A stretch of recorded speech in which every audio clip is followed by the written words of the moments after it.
다시 나오코였다. 여기 온 지도 벌써 넉 달이나 지났네. 그 넉 달 동안 너에 대해 많이 생각해봤어.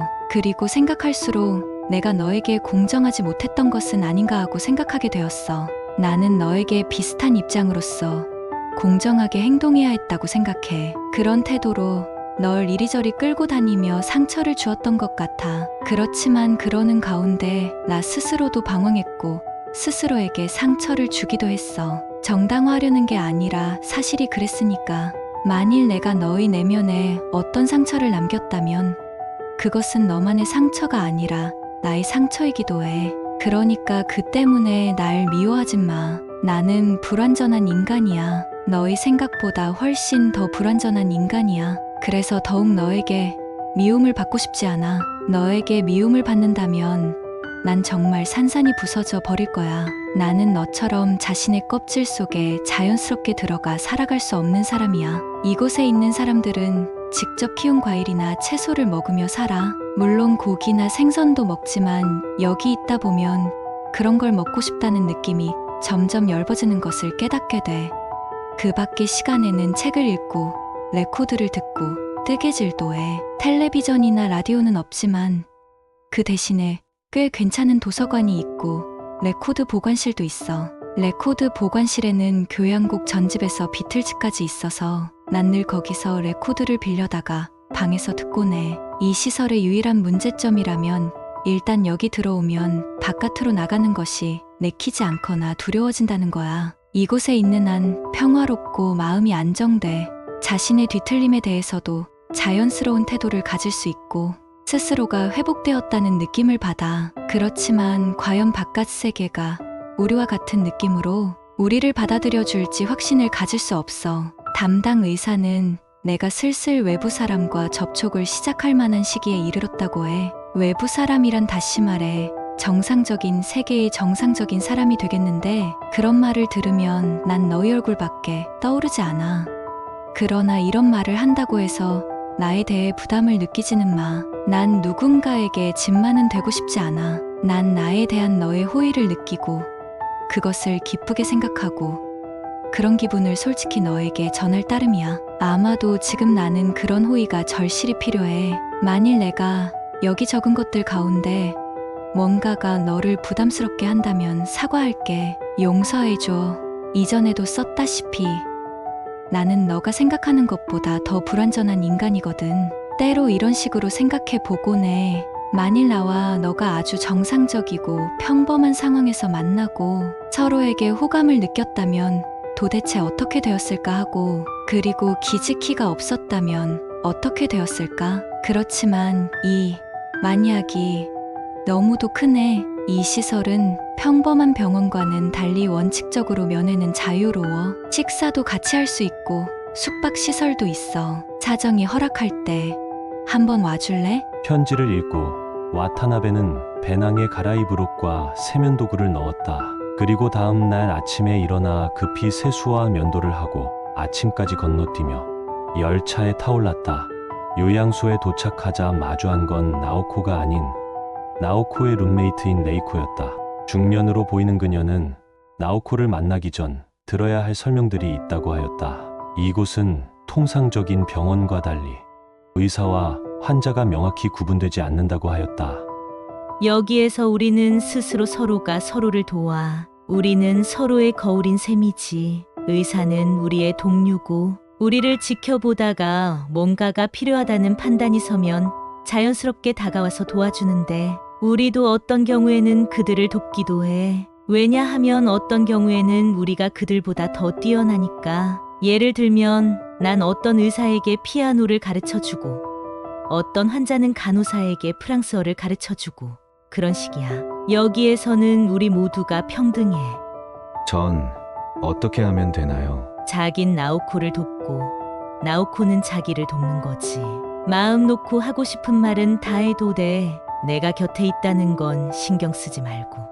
나는 자기와 나오코 사이에 대해 거의 다 아니까 우리에겐 비밀 같은 게 거의 없다고 보면 돼. 제가 여자 둘만 있는 곳에서 지내도 괜찮은가요? 방이 둘이고 소파가 하나 있으니까 거기서 잘 수 있어. 걱정 안 해도 돼. 나오코는 지금 요양원에서의 일과를 보내고 있다고 했고 레이코 또한 할 일이 있었기에 와타나베는 홀로 숙소의 소파에서 낮잠을 자기로 했다. 깊은 단잠에서 깨어났을 때 와타나베의 눈앞에 나오코가 있었다. 잤어? 나오코, 잘 지내? 응, 잘 지내. 별로 시간이 없어. 사실은 지금 여기 와서는 안 되는데 살짝 틈을 봐서 왔어. 그래서 금방 가봐야 해. 근데 내 머리 많이 엉망이지. 아냐, 아주 귀여워. 그녀는 마치 여학생을 떠올리게 하는 단정한 머리 모양에 한쪽을 옛날처럼 핀으로 갈무리했다. 그 머리는 정말로 나오코와 잘 어울려 편안해 보였다. 그녀는 중세 모판화에 자주 등장하는 아름다운 소녀 같아 보였다. 나오코는 와타나베 곁에 앉아 몸을 기댔다. 이윽고 나오코는 아무 말 없이 일어나서 들어왔을 때처럼 조용히 문을 열고 나갔다. 이후 저녁에는 나오코와 레이코가 돌아와 셋이 함께 식사를 하고 밤에는 밝은 달을 배경으로 레이코가 기타 연주를 시작했다.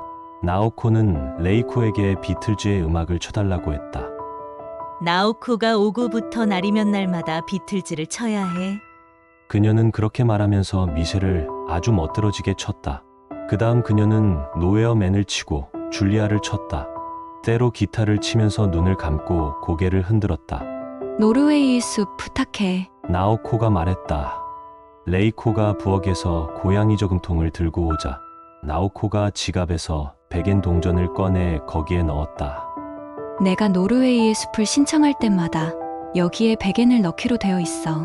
이 곡을 제일 좋아하니까 특별히 이렇게 해. 마음을 담아 신청하는 거지. 그게 내 담뱃값이 되기도 하고. 레이코는 손가락을 푼 다음 노르웨이의 숲을 연주했다. 그녀의 연주에는 마음이 담겼고 그러면서도 지나치게 감정에 빠져들지 않았다. 와타나베도 호주머니에서 백엔을 꺼내 저금통에 넣었다. 고마워. 레이코는 그렇게 말하며 방긋 웃었다. 많은 연주가 지나고 나오코가 말했다. 난 와타나베에 대해 더 많이 알고 싶어. 보통 사람이지. 평범한 가정에서 태어나 평범하게 자랐고 평범한 얼굴에 보통 성적에 보통 정도로 생각하며 살아. 이런 자기를 평범하다고 말하는 인간은 절대로 신용해서는 안 된다고 스콧 피츠제럴드가 말했지. 나오코는 장난스럽게 웃으며 말했다. 그렇지만 의식적으로 나를 그렇게 규정하는 것이 아니라 정말 진심으로 그렇게 생각해.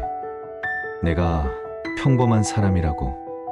넌 내 속에서 뭔가 평범하지 않은 걸 찾을 수 있어? 당연하지. 나오코는 어이가 없다는 듯이 말했다.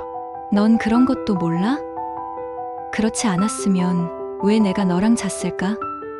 술에 취해 아무라도 좋으니까 자버린 거라고 생각해? 아니, 물론 그런 생각은 하지 않아. 저기 와타나베, 지금까지 몇 명이랑 잤어? 나오코는 불현듯 생각났다는 듯이 낮은 목소리로 물었다. 8, 아니면 9. 나는 솔직하게 대답했다. 있잖아. 그때 왜 기즈키하고는 안 했느냐고 내게 물었지. 아직도 알고 싶어? 아마 알아두는 편이 좋지 않을까 싶어. 나도 그렇게 생각해. 죽은 사람은 언제까지고 죽은 채이지만 우리는 앞으로 더 살아가야 하니까. 나 기즈키랑 하고 싶었어. 물론 그도 나랑 하고 싶어 했고 그래서 우리는 몇 번이나 시도했어. 그렇지만 실패했어. 안 되는 거야. 왜 안 되는지 난 도무지 알 수 없었고 지금도 몰라. 나 기즈키를 사랑했고 그렇게 처녀성 같은 거에 집착하지도 않았어. 그가 하고 싶다면 난 모든 기쁜 마음으로 내주려고 했어. 그렇지만 안 되었어. 근데 난 그 20살 생일 저녁에 너를 만났을 때부터 너 품에 안기고 싶었어. 그런 느낌은 처음이었어. 왜? 왜 그랬을까? 나 기즈키를 정말로 사랑했는데. 그리고 나를 사랑하지 않았는데 왜 그랬을까? 그런 뜻이야? 미안해. 너한테 상처 줄 생각은 아니지만 다만 이것만은 알아줘. 기즈키와 나는 정말로 특별한 관계였다는 거. 우린 3살 적부터 같이 놀았어. 우린 늘 같이 지내면서 온갖 이야기를 나누고 서로를 이해하면서 자랐어. 내가 초경을 한 그날 그 애 찾아가 엉엉 울었어. 어쨌든 우린 그런 관계였어. 그래서 그 애가 세상을 떠난 다음에는 도대체 어떤 식으로 사람을 대하면 좋을지 알 수 없었던 거야. 사람을 사랑한다는 게 도대체 무엇인지도. 고개를 숙인 나오코는 이미 격하게 울고 있었다. 우리 둘은 떨어질 수 없는 관계였어. 만일 기즈키가 살았더라면 우린 아마도 같이 지내면서 서로를 사랑하고 그리고 조금씩 불행해졌을 거라고 생각해. 아마도 우린 세상의 빚을 갚아야만 했을 테니까. 성장의 고통 같은 것을 우리는 지불해야 할 때 대가를 치르지 못했기 때문에 그 청구서가 이제 돌아온 거야. 그래서 기즈키는 그런 선택을 했고 지금 나는 이렇게 되었어. 우리는 무인도에서 자란 벌거벗은 어린아이 같은 존재였어. 배가 고프면 바나나를 먹고 외로우면 둘이서 끌어안은 채 잠들었지. 그런 상태가 언제까지나 지속될 수는 없잖아. 우리는 점점 커갈 거고 사회 속으로 나가야만 했어. 넌 우리한테 정말 중요한 존재였어. 너는 우리와 바깥 세계를 연결해주는 연결고리 같은 의미를 띤 존재였어. 우리는 너를 매개로 하여 바깥 세계에 동화하려고 나름대로 노력했던 거야. 결국은 잘 되지 않았지만 와타나베는 고개를 끄덕였다. 하지만 우리가 너를 이용했다고 생각하지는 마. 기즈키는 정말로 너를 좋아했고 어쩌다 보니 너가 우리에겐 처음으로 겪는 타인과의 관계였던 거야. 그건 아직도 계속돼. 기즈키가 저 세상으로 가버린 뒤에도 넌 나와 바깥 세계를 이어주는 유일한 연결고리야. 지금도 기즈키가 너를 좋아했듯이 나도 너가 좋아. 그럴 생각은 전혀 없었지만 결과적으로 우린 너의 마음에 상처를 남기고 만 건지도 몰라. 그럴지도 모른다고는 상상도 못했지만. 잊음 밝은 이야기로 넘어가자는 레이코의 말과 함께 밤늦게까지 수다를 떨다가 기나긴 하루의 마무리를 짓게 되었다. 와타나베는 예컨대 새벽 2시에서 3시쯤 잠에서 깨어났다. 오후쯤에 그 순간처럼 눈앞에는 나오코가 무릎을 꿇고 와타나베를 가만히 들여다보고 있었다. 그렇지만 지금의 나오코는 무언가가 아까와는 달랐다. 그 눈은 아무 말도 하지 않았지만 눈동자만큼은 너무나도 맑고 투명하여 저 너머의 세계가 보일 지경이었다. 그와 그녀의 얼굴은 코앞이라 할 만큼 가까웠지만 와타나베는 그녀가 마치 몇 광년이나 멀리 떨어진 것 같은 느낌이 들었다. 그리고 얼마 안 가서 나오코는 다시 방으로 들어갔다. 와타나베는 그 순간에 휩싸여 한숨도 자지 못하였다. 아침이 되자 아무 일도 없었다는 듯 행동하는 나오코를 보곤 와타나베도 어젯밤에 대한 생각을 멈추었다. 셋은 근처의 산골로 산책을 나갔다. 그곳엔 레이코의 친구가 커피숍을 운영하고 있었다. 셋은 그곳에서 라디오를 들으며 수다를 떨기도 하였다. 여기서 라디오를 들으며 이 친구랑 얘기나 나눌 테니까 3시까지만 돌아오면 돼. 그렇게 오래 둘이만 있어도 괜찮겠어요? 사실 안 되지만 그럼 또 어때? 나도 수행원 아줌마 신세에서 벗어나 좀 쉬고 싶어. 와타나베와 나오코는 목장 목책을 따라 평탄한 길을 천천히 걸었다. 때로 나오코는 그때의 봄처럼 와타나베의 손을 잡기도 하고 팔짱을 끼기도 했다. 저기 와타나베, 넌 기즈키를 좋아했지? 물론이지. 레이코 씨는 어때? 그 사람 정말 좋아. 좋은 사람이야. 근데 넌 어떻게 그런 사람만 좋아하는 거야? 우린 다 이상하게 비틀리고 꼬여서 버둥거리기만 하다가 점점 깊은 물에 가라앉는 사람들이야. 나도 기즈키도 레이코 씨도 모두가 그래.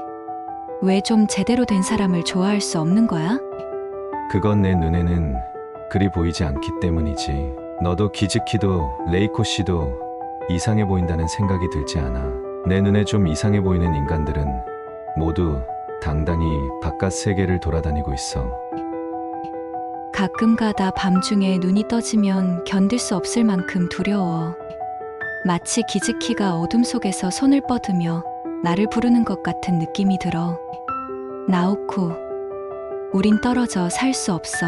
그런 말을 들으면 난 정말 어떻게 해야 하는지 모르겠어. 그럴 때는 어떻게 해? 와타나베, 이상하게 생각하지는 마. 안 그렇게. 레이코 씨 품에 안겨. 레이코 씨를 깨워서 그 침대에 들어가서 꼭 안아달라고 해. 그리고 울어.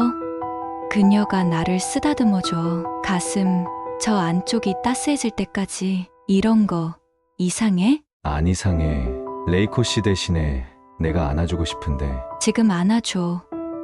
여기서. 와타나베는 나오코의 몸을 천천히 풀 위에 눕히고 끌어안았다. 나오코의 몸은 부드럽고 따스했고 둘은 진심에서 우러나온 키스를 했다. 있잖아. 와타나베, 나랑 다시 자고 싶어? 물론 자고 싶어. 좀 기다릴 수 있어? 물론이지. 그때까지 나 자신을 좀 더 제대로 정돈하고 싶어. 제대로 너한테 어울리는 사람이 되고 싶어. 그때까지 기다려줄 거야? 물론 기다리지. 여기서 나가게 되면 나와 같이 살지 않을래? 그러면 너를 어둠이나 꿈 같은 것으로부터 지켜줄 수 있고, 레이코 씨가 없어도 너가 무서워 떨 때 내가 안아줄 수 있잖아. 그럴 수 있다면 정말 좋을 텐데. 또 와줄 거지? 물론 올게. 편지도 써줄 거야? 매주 쓸게. 정말로 다시 만나러 와줄 거야? 너에게 아무것도 못 해줄 텐데도? 와타나베는 고개를 끄덕였다. 떠나는 전날 비가 오던 밤 또다시 침실문이 열리고 나오코가 다가와서 와타나베의 옆으로 파고들었다. 어젯밤과는 달리 나오코는 평소와 같은 나오코였다. 그녀는 와타나베의 귀에 입을 대고 잠이 안 온다고 속삭였다. 와타나베는 전등을 끈 다음 나오코를 끌어안고 입을 맞추었다.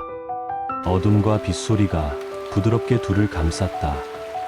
다음 날 비는 그치지 않았고 그들 셋은 아침을 먹고 새장을 돌보러 갔다. 나오코와 레이코는 후드가 달린 노란 우비를 입었다. 새장 청소가 끝난 후 와타나베는 둘의 마중을 받고 도쿄로 떠났다. 샛노란 우비를 입은 나오코의 모습이 아른거렸다. 안녕. 또 보러 올게. 하늘은 맑았고 공기는 깨끗했지만 와타나베의 마음엔 묘한 무게가 남아 있었다. 바깥에는 다시 의미 없는 광경들만 차례대로 보일 뿐이었다. 나오코는 지금쯤 뭘 하고 있을까? 물론 잠들었을 것이다. 저 너머의 어둠에 감싸여 깊은 잠에 빠졌을 것이다. 그녀가 괴로운 꿈을 꾸지 않도록 나는 기도했다. 와타나베는 학교에 돌아와 다시 수업을 갖고 우연히 미도리를 마주쳤다. 다시 미도리였다.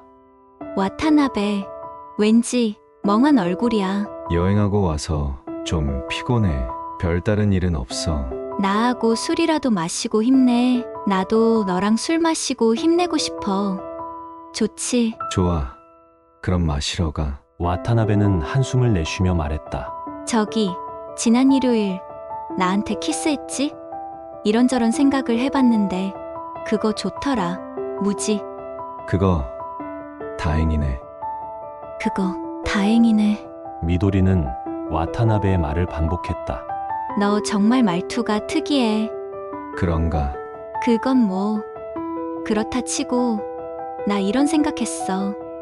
그때 이게 태어나서 남자랑 처음 하는 키스라면 얼마나 멋질까 하고, 만일 내가 인생의 순서를 바꿀 수 있다면 그걸 첫 키스로 삼을 거야. 반드시. 그리고 나머지 인생을 이런 생각을 하며 지내는 거야. 불구경을 하며 첫 키스를 한 와타나베라는 남자애는 지금 어디서 뭘 할까?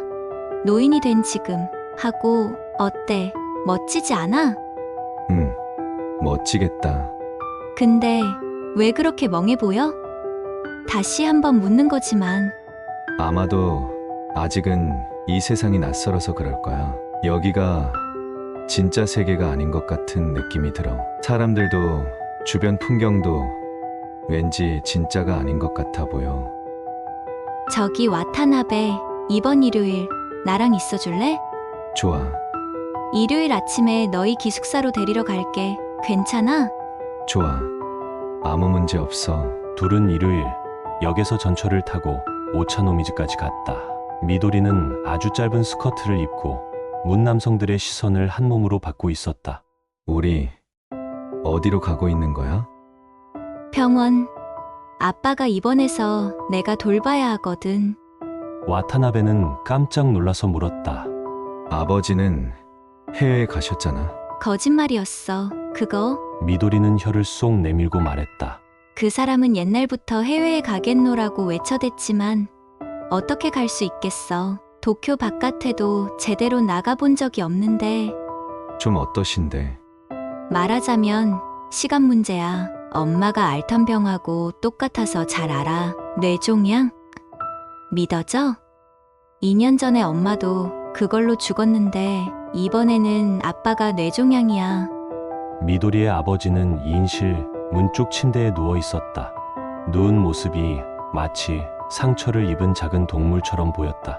옆으로 축 늘어져서 주사바늘이 꽂힌 왼쪽 팔을 늘어뜨린 채 꼼짝도 하지 않았다. 와타나베는 미도리 아버지의 눈을 보니 이 남자가 곧 죽으리란 것을 알 수 있었다. 그의 몸에서 생명력이란 걸 거의 찾아볼 수 없었다. 한 생명이 살았던 미약하고 뿌연 흔적만이 엿보였다. 꼭 가구나 장식물을 전부 드러내고 곧 해체할 오래된 집 같았다. 와타나베는 인사를 건네고 미도리를 따라 소파에 앉았다. 저기 목발 짚은 아저씨. 아까부터 내 다리를 슬쩍슬쩍 살펴. 저 파란색 파자마 차림에 안경 낀 아저씨. 미도리는 즐겁게 제잘거렸다. 보고 말고 그런 스커트를 입었는데 누가 안 보겠어. 상관없잖아. 어차피 다들 심심할 테고 가끔은 젊은 여자의 다리를 보는 것도 좋겠지 뭐. 흥분하면 빨리 나을지도 모르잖아. 그 반대가 아니면 좋으련만. 아빠 말이야. 나쁜 사람은 아니야. 가끔 심한 말을 해서 사람 열받게 만들기는 하지만 뿌리는 정말 착하고 정직한 사람이야. 엄마를 너무 사랑했나 봐. 그리고 나름대로 정말 열심히 살았어. 성격이 좀 무르고 장사 재주도 없고 인망도 없었지만 거짓말만 늘어놓고 요령 좋게 처신하는 교활한 사람들에 비하면 정말 올바른 사람이야. 나도 한번 결정한 건 물러서지 않는 성격이라 자주 부딪혔지. 그렇지만 나쁜 사람은 아니야. 그녀는 잠시 와타나베의 얼굴을 바라보았다.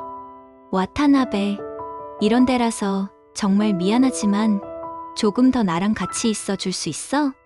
5시까지는 괜찮으니까 여기 있을게. 뭐 달리 할 일도 없고. 평소 일요일에는 어떤 걸 해? 빨래 그리고 다림질. 와타나베, 나한테 그 여자에 대해 별로 말하고 싶지 않은 거지? 사귀는 사람. 별로 말하고 싶지 않아. 좀 복잡하고 무슨 말로 설명해야 할지 잘 모르겠어. 괜찮아. 설명 안 해도 내가 상상하는 거 조금 말해봐도 돼? 그럼 너가 상상하는 거 늘 재미있으니까 들어보고 싶어. 와타나베가 사귀는 사람 유부녀인 것 같아. 32세 정도 된 예쁘고 돈 많은 부인인데 모피 코트라든지 샤를 주르단 구두라든지 실크 속옷이라든지 그런 거 입는 타입에다 무지 관계에 굶주린 사람. 일요일은 남편이 집에 있으니까 너랑 만나지 못하는 거야. 아냐? 너 야한 영화를 너무 많이 본 것 같아. 정말 그런 건가? 그런데 난 야한 영화 진짜 좋아해. 이번에 같이 보러 갈래? 좋아. 너가 시간 날 때 같이 가. 정말? 좋아. 미도리 2시간 정도 혼자서 산책이라도 하고 와도 돼. 잠시 내가 아버지를 돌볼 테니까. 잠깐이라도 병원을 벗어나 혼자서 느긋하게 지내는 것도 좋을 거야. 아무하고도 말을 나누지 말고 머릿속을 비워보는 거지. 미도리는 잠시 생각하다가 이윽고 고개를 끄덕였다. 그래, 그럴지도 모르겠네. 근데 너 할 줄 알아? 간병하는 거. 봤으니까 대강 알 거야. 주사액 체크하고 땀을 닦아주고 가래를 받고 소변병은 침대 밑에 있고. 그거 말고 모르는 건 간호사에게 물어볼게. 그 정도면 훌륭한데 미도리는 미소를 지으며 말했다. 다만 저 사람 지금 머리가 좀 이상하니까 가끔 이상한 말도 할 거야. 혹시 그런 말을 하더라도 마음에 두지 마. 걱정 마. 고마워, 와타나베. 갔다 올게. 미도리가 나가버린 다음 와타나베는 그에게 무슨 이야기를 할까 생각해 보았다. 물이나 주스 드실래요? 오이, 그가 말했다. 와타나베는 방긋 웃었다. 좋죠. 김으로 말까요? 그는 작게 고개를 끄덕였다. 와타나베는 침대를 일으켜 세우고 과일 칼로 먹기 좋을 만한 크기로 오이를 자르고 거기에 김을 말아 간장에 찍어서 그의 입에 가져갔다. 그는 거의 표정을 바꾸지 않고 그것을 몇 번이나 씹어 목 안으로 넘겼다. 어때요? 맛있죠? 맛있어. 그는 대답했다. 먹는 게 맛있다는 건 정말 좋은 일이에요. 살아있다는 증거니까요. 미도리, 부탁해. 그는 주삿바늘이 안 꽂힌 팔을 들어 와타나베 쪽으로 뻗었다. 그 동작에 꽤 많은 힘이 필요한 듯 손이 허공에서 바르르 떨렸다. 와타나베는 일어서서 그 주름 잡힌 손을 잡았다. 그는 힘없이 와타나베의 손을 잡고 부탁한다는 말을 몇 번이나 반복했다. 미도리는 다시 병실로 돌아왔다. 이제 슬슬 가봐야 할까봐. 5시가 되어 와타나베가 말했다. 그런 다음 미도리 아버지를 향해 지금 아르바이트를 가야 하거든요. 6시부터 10시 반까지 신주쿠에서 레코드를 팔아요. 하고 와타나베가 설명했다. 그는 와타나베 쪽을 바라보며 살짝 고개를 끄덕였다. 저 와타나베. 나 지금 어떻게 말해야 할지 잘 모르겠지만 오늘 일 무지 고맙게 생각해. 고마워. 별로 한 것도 없는데 뭘. 혹시 내가 도울 일이 있으면 다음 주에도 올게. 너희 아버지 또 만나고 싶고 정말? 어차피 기숙사에 있어 봐야 할 일도 없는 데다 여기 오면 오이도 먹을 수 있으니까. 다음에 둘이서 또 한잔 하러 가자. 야한 영화는 보고 술도 마시면 되지. 그리고 둘이서 진짜 야한 이야기를 하는 거야. 난 그런 말 안 해. 너가 다 하겠지. 어느 쪽이든 상관없어. 아무튼 그런 이야기 하면서 마음껏 마시고 엉망으로 취해서 끌어안고 자는 거야. 그 다음은 대충 상상이가. 와타나베는 한숨을 내쉬며 말했다. 내가 하려고 하면 너가 거부할 거지? 와타나베는 침묵으로 답했다. 그러나 결국 다음 주 일요일 와타나베는 병원에 가지 않았다. 미도리 아버지가 금요일 아침에 세상을 떠났기 때문이다. 그날 아침 6시 반에 미도리가 전화로 그 사실을 알렸다. 아빠가 방금 세상을 떠났다고 낮고 조용한 목소리로 말했다. 와타나베는 도울 일이 없겠느냐고 물어보았다. 고마워. 괜찮아. 난 장례식에는 익숙하니까 그냥 너한테는 알리고 싶었어. 장례식에는 오지 마. 그런 거 싫어. 그런 데서 널 만나고 싶지 않아. 알았어. 정말 야한 영화 같이 보러 갈 거야? 물론 엄청 야한 거 보고 싶어. 찾아놓을게. 그런 거. 내가 연락할게. 그리고 미도리는 전화를 끊었다. 그러나 그로부터 한 달 동안 그녀에게서 아무런 연락도 없었다. 강의실에서도 만날 수 없었고 전화도 오지 않았다. 와타나베는 나오코에게 편지를 썼다. 편지에는 미도리의 아버지에 대해 썼다. 같은 수업을 듣는 여자의 아버지를 문병 가서 오이를 먹었어. 그랬더니 그 사람도 먹고 싶다면서 아작아작 씹어 먹었어. 그런데 닷새 아침에 세상을 떠나고 말았어. 그가 오이를 씹을 때 내던 아작아작 하는 작은 소리가 아직도 내 기억에 생생히 남아있어. 사람의 죽음이란 아주 사소하고 묘한 추억을 남기는 것 같아. 레이코 씨에게 안부 전해줘. 밤이 되면 그녀의 기타가 굉장히 그리워져. 전화가 울렸을 땐 와타나베가 죽은 듯 잠을 잘 때였다. 잠에서 깨어 전화를 받아보니 미도리였다. 그날 와타나베는 미도리와 장례식 얘기, 미도리의 애인 얘기, 그리고 야한 영화도 여러 편 봤다. 나 그동안 와타나베 생각을 정말 많이 했어. 남자친구랑 있을 때마저. 왜 생각했어? 왜라니? 무슨 소리야? 그거? 다시 말해, 왜 나를 생각했느냐는 거지. 당연하지. 널 좋아하니까. 그것 말고 다른 이유가 뭐 있겠어? 도대체 어디 사는 누가 좋아하지도 않는 사람이랑 같이 있었으면 좋겠다고 생각해? 너한테는 애인이 있고 그러니까 나를 생각할 필요가 없지 않느냐는 거야. 와타나베는 천천히 위스키 소다를 마시면서 말했다. 애인이 있으면 널 생각하면 안 돼? 아니, 꼭 그런 의미가 아니라 너 말이야, 와타나베. 미도리는 검지로 와타나베를 가리켰다. 경고해 두겠는데 지금 내 안에는 한 달분 정도의 뭔가가 얽히고 뭉치고 쌓여서 꿈틀대고 있어. 무지. 그러니까 더는 복장 터지는 말 하지 마. 안 그러면 여기서 엉엉 울어버릴 테고 난 한번 울음보가 터지면 밤새 울어. 그래도 돼? 나는 누가 보건 말건 짐승처럼 울어. 정말이야. 내 말투나 행동들이 경박하대. 그래서 험악해졌어. 남자친구랑. 난 이 근처 호텔에 가서 너랑 껴안고 잘 거야. 아침까지 푹. 그리고 아침이 오면 이북은 어디서 밥을 먹고 둘이서 같이 학교 가는 거야. 처음부터 그럴 생각으로 날 불러냈어?